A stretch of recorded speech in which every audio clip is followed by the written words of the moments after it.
Estamos en Transilvania, en el corazón de los Montes Cárpatos, en el noroeste de Rumanía.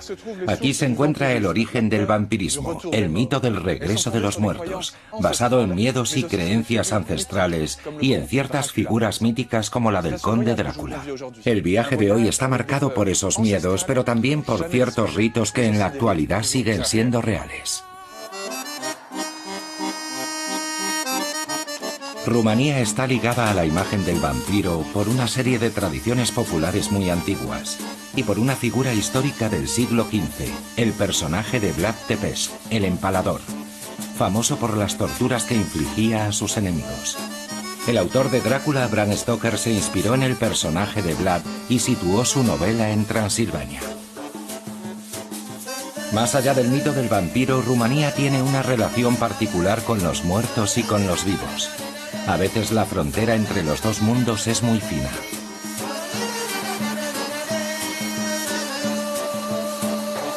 Comienzo mi viaje en Bucarest. La capital cuenta con 2 de los 22 millones de habitantes del país. En su mayoría son cristianos ortodoxos. Me va a ayudar a investigar las fuentes del vampirismo a Ana María Lasar. Esta rumana, investigadora en la Biblioteca Nacional de Francia y doctoranda en la Escuela Práctica de Altos Estudios, está investigando el mecanismo de invención de los santos. Hola, Ana María. Hola, Philip. Estamos un poco en tu casa, en las ruinas de este palacio. ¿Hay algún secreto escondido detrás de estos viejos muros completamente agrietados y no muy bien conservados? Vlad Tepes dejó su rastro aquí. ¿Te refieres al que se convertiría en Drácula? Drácula en la cultura occidental, claro. Pues oye, ¿por qué no nos enseñas un poco los restos de ese personaje fantástico? Vamos allá. Estamos en la Curtea Becce, la antigua corte principesca. Este palacio, situado en el centro de Bucarest, fue construido por Vlad Tepes, el empalador. Era su residencia principal. ¿Y qué sabemos del tal Vlad Tepes? Nació en Transilvania. Sí. Y era el voivod de Valaquia. El voivod es el señor local, el rey, ¿no? Rey, sí. ¿Su padre se llamaba? Vlad Dracul. ¿Y esa palabra Dracul qué significa en realidad? Hay varias interpretaciones, varias etimologías. Hay quien dice que era simplemente el gentilicio de los habitantes de la ciudad o de la región de Valaquia, Sí. que se conocían como dragules o dragul. Un apelativo local como cuando decimos el parisino o el marsellés. Sí, podría decirse. Vale. Hay otra versión que sugiere que dracul puede ser un sinónimo de diablo. No es un mote especialmente agradable. Debía ese nombre a lo malvado que era. ¿Pero era tan atroz? ¿Un hombre sediento de sangre o solo un mal rey? Creo que su hijo lo superó en ese terreno. El alumno superó a su maestro. Sí. ¿Y no había un origen relacionado con la Orden del Dragón? Sí, su padre era miembro de la Orden del Dragón. Una orden caballeresca encargada de matar a los turcos, ¿no? Sí. Eso es un poco... Bueno, mejor no hacemos ningún comentario, ¿vale? Para nosotros, Vlad encarna el patriotismo, la figura del buen monarca. Pero no deja de ser un empalador. A todos nos empalados por la boca o por el, digamos, trasero o por el vientre, plantados en las calles de Valaquia. Era un suplicio, bueno, su suplicio preferido. Sí. Lo hacía para poner orden en su reino. Y bajo su reinado se supone que había una moralidad perfecta, no había ni robos, ni violaciones, ni nada. Reinaba la armonía La social. armonía social. En realidad, quien describe a Vlad como un tirano sádico es la propaganda política de sus enemigos. Es el comienzo de una transformación que terminará creando el mito del vampiro. Y al final, ¿qué fue de nuestro querido Vlad? Estaba dirigiendo a su ejército, que estaba cargando contra las tropas turcas, cuando fue atravesado por varias lanzas. Hay relatos que nos hablan de su fin. ¿Y el cadáver lo enterraron allí mismo? El cadáver fue decapitado. Vale. En principio apareció en Snagov. Snagov es un monasterio. Es un monasterio.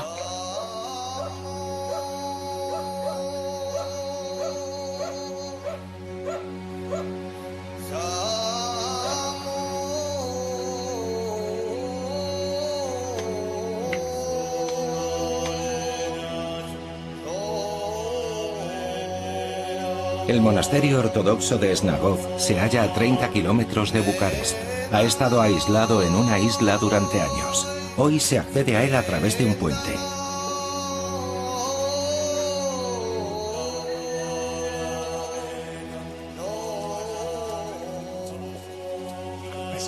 Está recargadísimo de pinturas. Es la costumbre en las iglesias rumanas.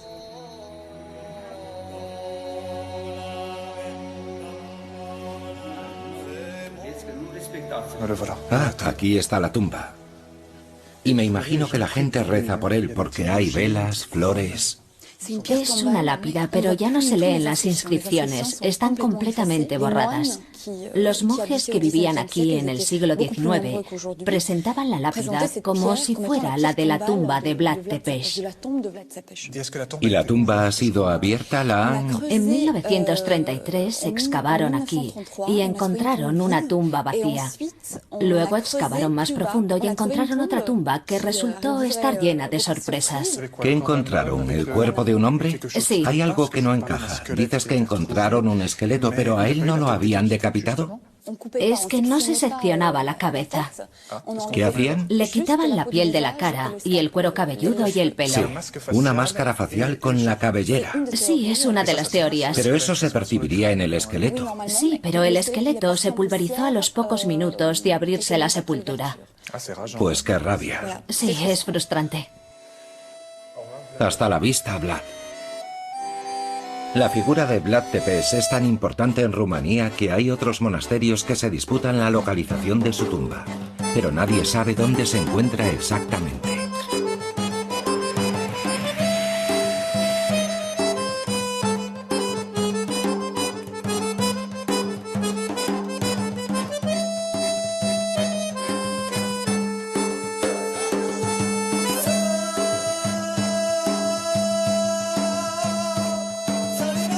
Nos dirigimos a la estación de Bucarest.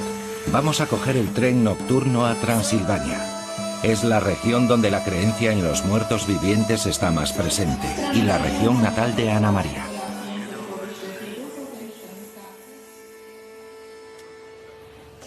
Ahora vamos a Cluj-Napoca, en Transilvania, que es tu región. Sí.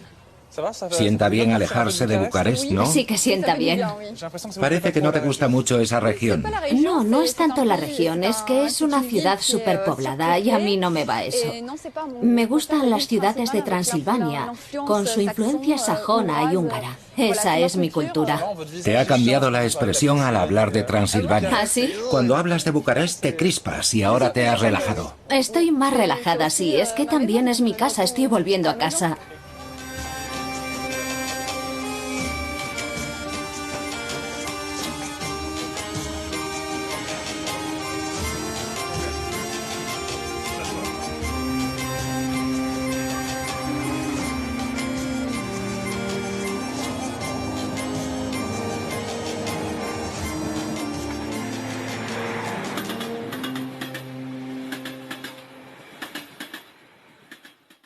Al llegar a Cluj, en el corazón de la patria de los vampiros, Transilvania, nos dirigimos al cementerio.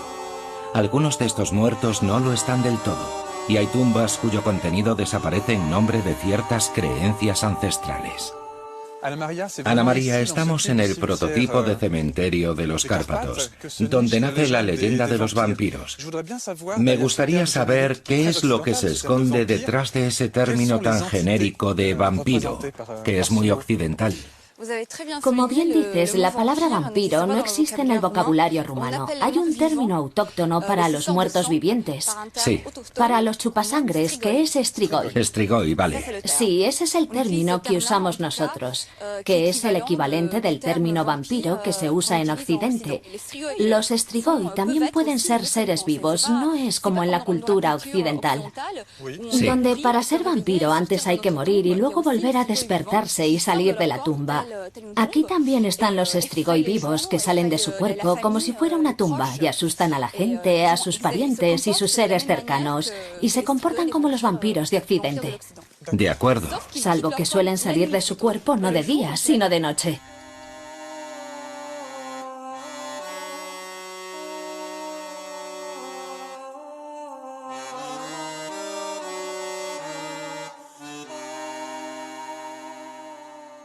¿Y hay alguna forma de protegerse de estos no muertos? Sí, hay un remedio muy conocido en Occidente, que es el ajo. Ya. Pero también sirve la cebolla. ¿Pero qué haces? ¿Te los comes? ¿Te los pones en los sobacos? No. ¿O los llevas en los bolsillos? Te lo puedes comer, pero por lo general lo cuelgas en la entrada de las casas y en las ventanas. El estrigoi es un retornado que viene a parasitar la vida de sus allegados y chuparles la sangre. Entra en las casas que le son familiares y a menudo los primeros a los que ataca son sus seres más queridos. ¿Y cómo te puedes defender? Con agua bendita, me imagino. Sí, también recurrimos a los curas. Llamamos a un cura para que diga una misa sobre la tumba del estrigoi. Es lo primero que se hace en estos casos.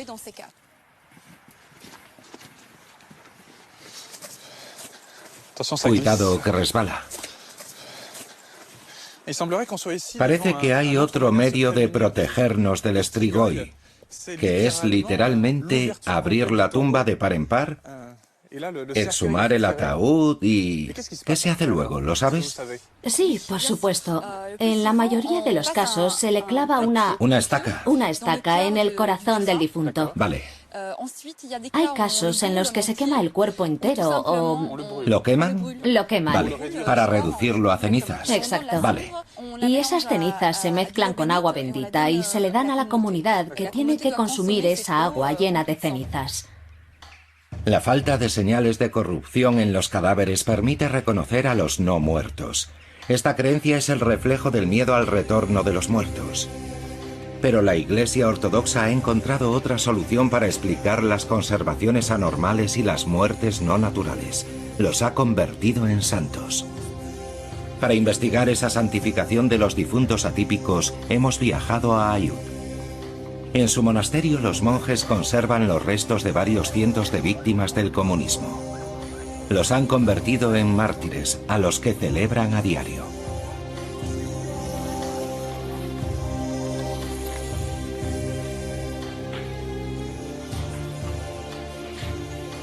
Una vez más, los muertos no acaban de morir del todo, sino que reviven gracias a la fe. Padre, estos huesos son de gente que tuvo una muerte violenta, que no fue enterrada enseguida. Gente que estaba en fosas comunes. Por lo tanto, tenían todas las papeletas para convertirse en malos muertos, en no muertos, o sea, en estrigoi. ¿Por qué no les pasó eso? Veo que está sonriendo. Sí. Los cánones de la Iglesia Rumana Universal, escritos por los padres de la Iglesia, dicen que un hombre que muere en nombre de Cristo se convierte en mártir. No puede ser de otra forma. No se necesitan más pruebas para ser canonizado. Vale, veo que hay una fractura parietal en el lado derecho. Aquí también se ve que falta hueso. Y sobre todo, sí, la oreja. Aún queda un poco de materia orgánica, pero muy poca. Fue golpeado en la frente con unos clavos, pero no para penetrar en el hueso y perforarlo, solo para torturarlo. También recibió un fuerte golpe en la frente y en la parte occipital, que le arrancó un fragmento de cráneo en esa zona.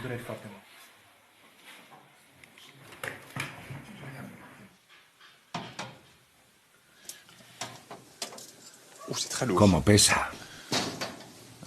Un relicario de plata con un fragmento de cráneo que ha sido cerrado. El sacerdote dijo que era un suplicio, que le cerraron la cabeza y que recibió un golpe en la parte posterior del cráneo. En realidad, es solo la señal de que se le practicó una autopsia. Es un cráneo que ha sido autopsiado, y en esta otra cosa que nos enseñó el sacerdote lo mismo. ¿No fue torturado? En absoluto. No es por llevar la contraria a los dogmas de la religión ortodoxa, pero esta fractura en el hueso occipital, en la parte posterior del cráneo, y esta en la base de la nariz, son típicas de los restos que han sido enterrados. Y estos agujeros han sido causados por unas raíces. Esto no lo haría un clavo ni nada similar. Pero es interesante, desde un punto de vista científico para mí y moral y religioso para ti, ver cómo se han interpretado desde el nacionalismo y la religión unos restos mortales que presentan unas lesiones de lo más anodinas y que observamos en un montón de esqueletos arqueológicos o no. ¿Y eso basta para dudar de su poder? Ah, no, no, no. Ahí ya la ciencia forense o antropológica no tiene nada más que decir. Vale. Yo me limito a describir lo que veo.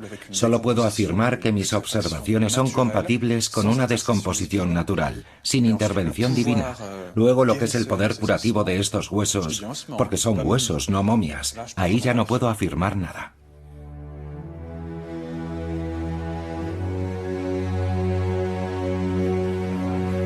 Los monjes de Aiud fabrican un aceite santo elaborado en contacto con esos huesos. Se supone que tiene un poder curativo y el guarda del monasterio lo ha vivido en primera persona. ¿Tú crees en el poder curativo de los huesos? Sí cree, lo ha vivido en sus propias carnes. Eso es. Lo viví en mis propias carnes. Yo tenía un problema dental y me eché el aceite bendito del osario. El dolor desapareció a los 2 o 3 minutos. Además fue muy rápido. Vale. El dolor desapareció a los 2 o 3 minutos. O sea que es eficaz. Sí. Vale.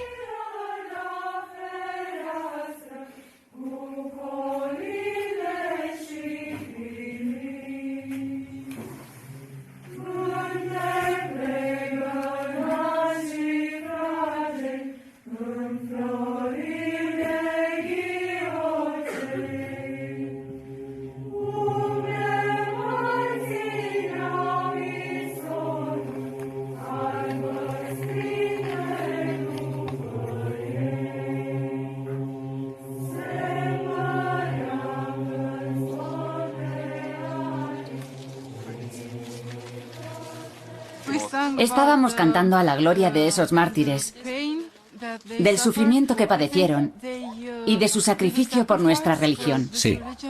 Cantamos a su memoria. Me parece que es importante y que ellos lo saben apreciar.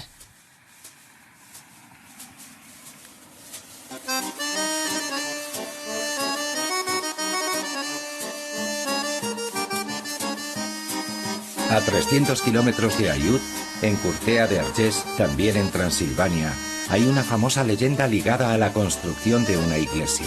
Una mujer fue sepultada viva tras sus muros. Se dice que su fantasma aún deambula por el edificio. Así que hay un fantasma oculto tras estos muros. Sí, vamos a pedir a los monjes y a los curas que nos lo confirmen. Quizá hayan tenido un encontronazo por la noche con el fantasma. Con el Strigoi. El Strigoi de Curtea de Argés, sí.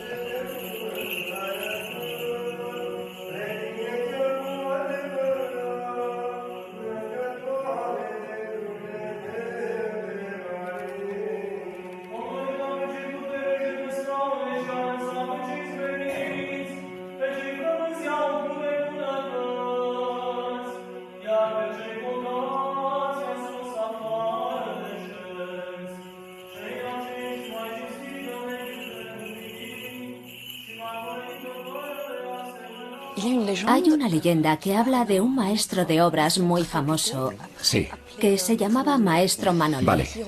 Y que recibió la orden de construir un monasterio en este lugar. Sí. Pero todo lo que construía durante el día con sus 10 obreros... Quedaba destruido por la noche. Exacto. Así que hicieron un pacto. Sacrificarían a la primera persona que llegara a la obra. Y el único que lo respetó fue Manolé.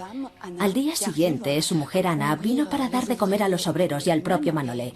Y él la cogió en brazos y la emparedó viva. Un sacrificio humano, literalmente. Exacto. ¿Y funcionó o no? Funcionó. Vale. Aparentemente. Al poco tiempo el monasterio estaba construido. Así que este lugar y las campanas que estamos oyendo están ligados literalmente a ese sacrificio. Exacto. A esa vida truncada. Gracias a Ana, el monasterio es tal y como lo vemos hoy. Hemos quedado con Nikolai. Es sacerdote y nos va a explicar que aún hoy ese sacrificio perdura simbólicamente en todas las construcciones. En Rumanía tenemos una tradición que aún pervive, y es que cada vez que se construye una casa, se mide a las personas que van a vivir en ella, y se entierra un hilo de una longitud equivalente en los cimientos de la nueva casa.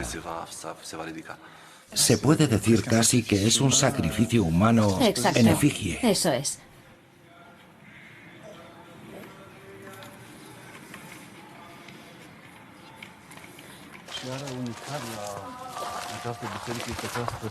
Los muros de esta iglesia se construyeron gracias al sacrificio de Ana. Y dígame, ¿qué más se sabe de la tal Ana? Es una leyenda, pero ¿sería posible encontrar su esqueleto excavando un poco? Solo hay un testimonio material de esa leyenda. Es la inscripción de ese muro a Ana, la única mujer de Manolé, la mujer cuyo sacrificio permitió la construcción de esta iglesia.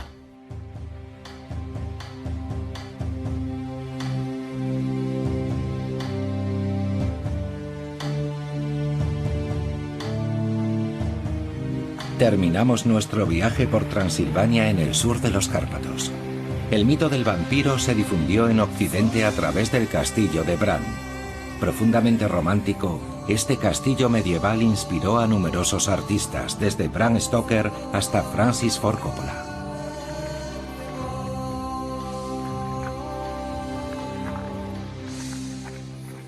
¿A cuántos grados estamos? ¿Unos 10 más o menos? Bajo cero. ¿Bajo cero? 10 bajo cero. Será mejor que nos refugiemos en este castillo. La verdad es que es como estar en la película de Coppola, como refugiarse en el castillo de Drácula. Es solo por el estilo, porque Vlad Tepes jamás pisó este castillo. Históricamente no hay ninguna constancia de su presencia en este castillo.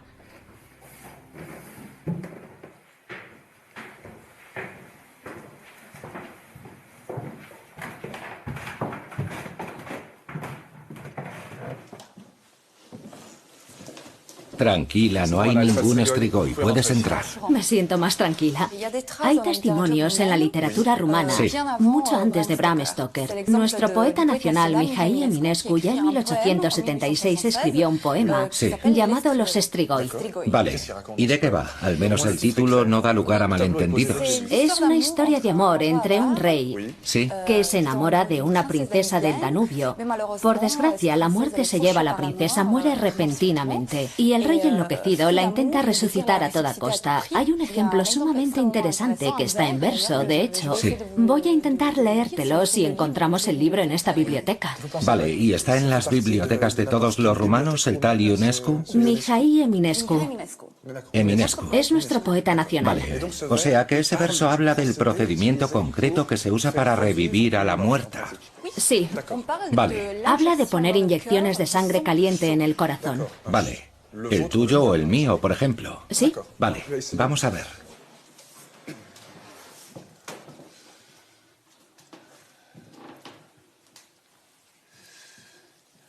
Eminescu.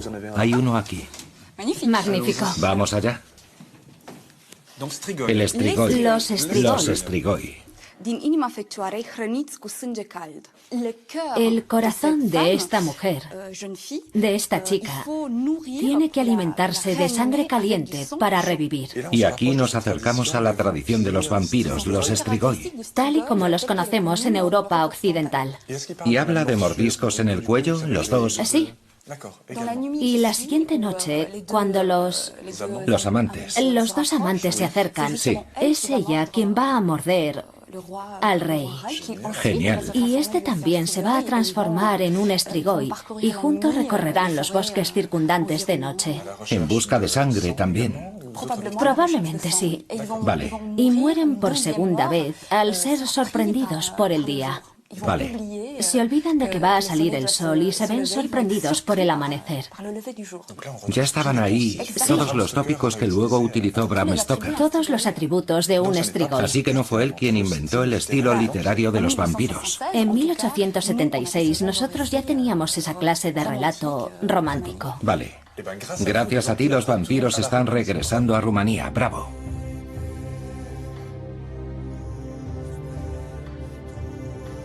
Ya sean vampiros, santos o sacrificados, todos esos difuntos retornados son la expresión de un terror ancestral, el miedo al regreso de los muertos. Esa angustia ha estado muy presente en todas partes a lo largo de la historia, desde los antiguos romanos a los colonos del Nuevo Mundo.